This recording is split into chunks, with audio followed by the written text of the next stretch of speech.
अनुशीलन YouTube channel पर अपने सभी श्रोताओं का आज 12 जनवरी 2025 को हम आप सभी लोगों का स्वागत करते हैं। आज स्वामी विवेकानंद की जन्म तिथि है।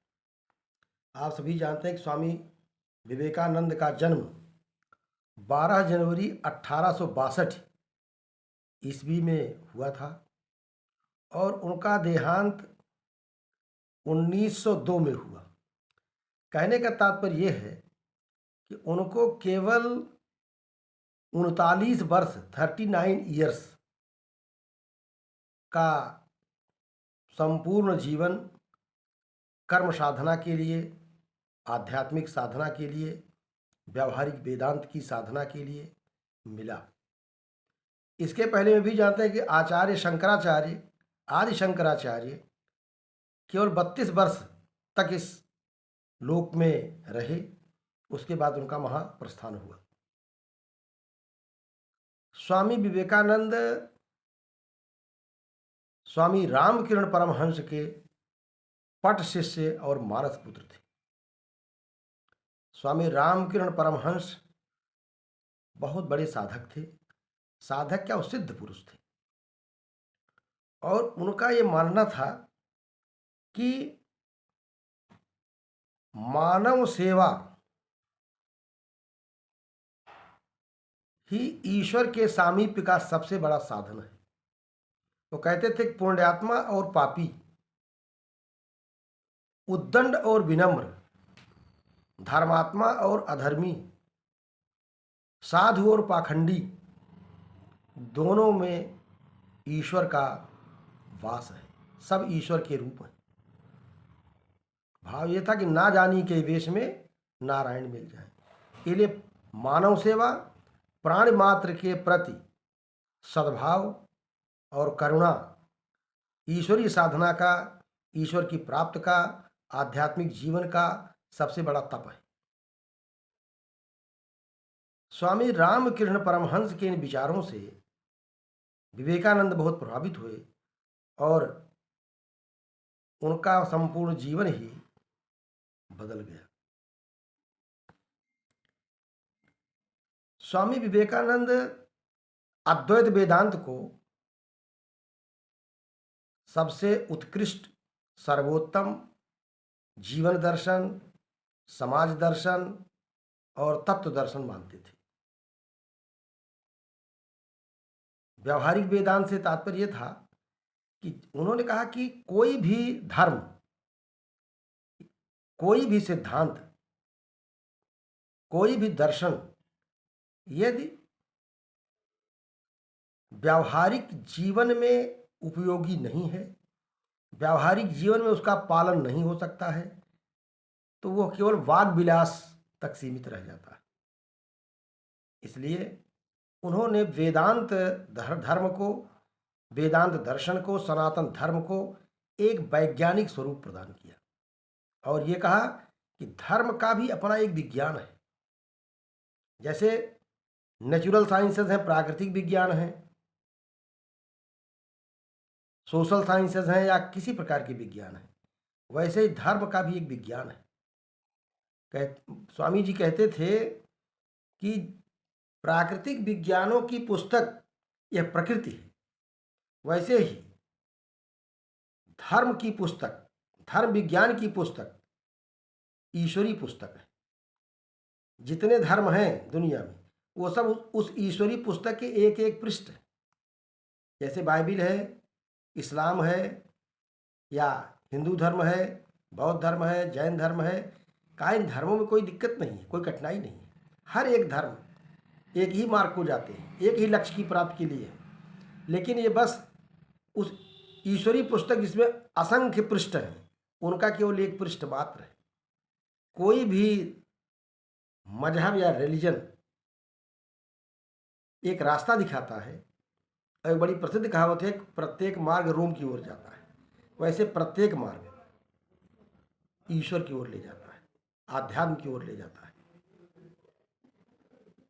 उन्होंने धर्म की वैज्ञानिकता को इस दृष्टि से कहा कि भारत के समाज का,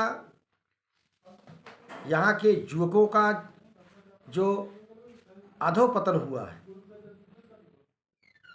उसके मूल में ये है कि हम अपने सनातन धर्म से दूर होते जा रहे हैं।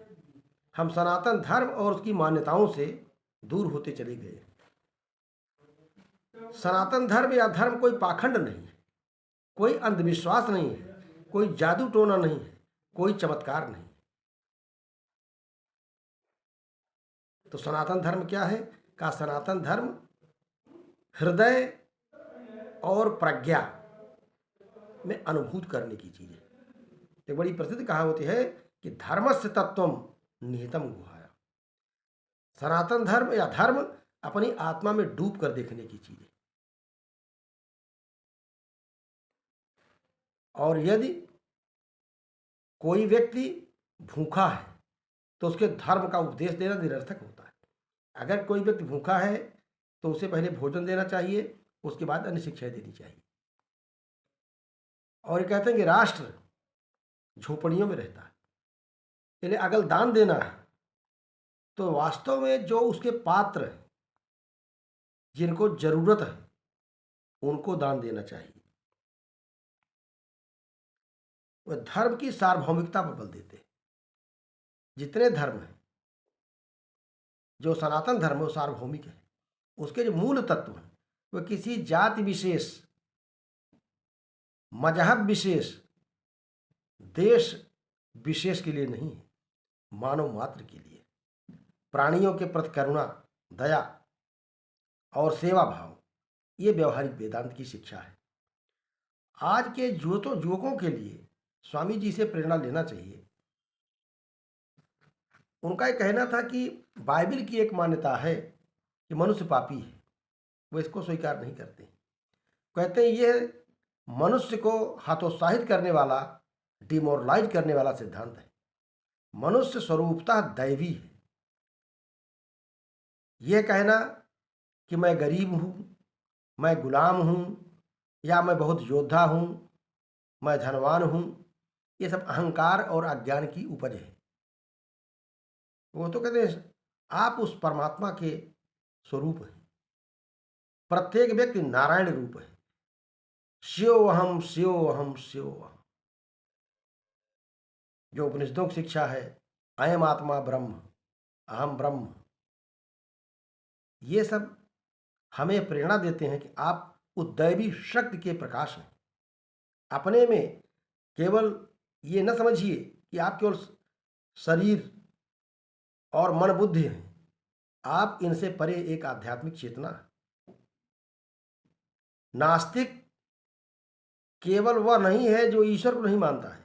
नास्तिक वह है जिसे अपने ऊपर भरोसा नहीं है, आत्मविश्वास नहीं है।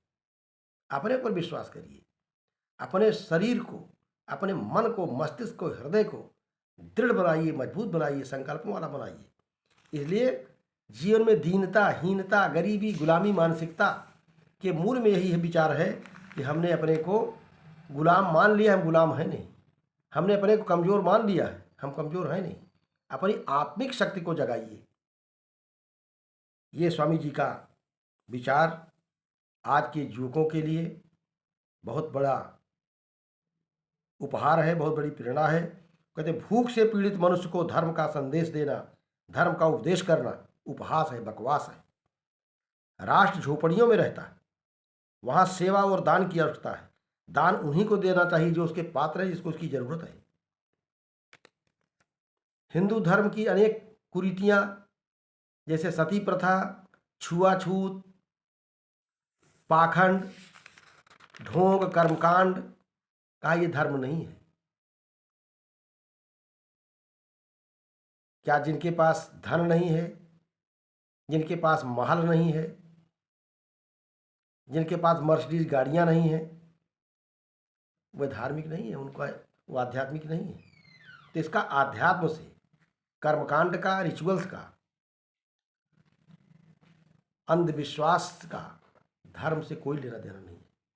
इसलिए जाति, मजहब, क्षेत्र ये सार्वभौमिक धर्म के अंतर्गत नहीं आते।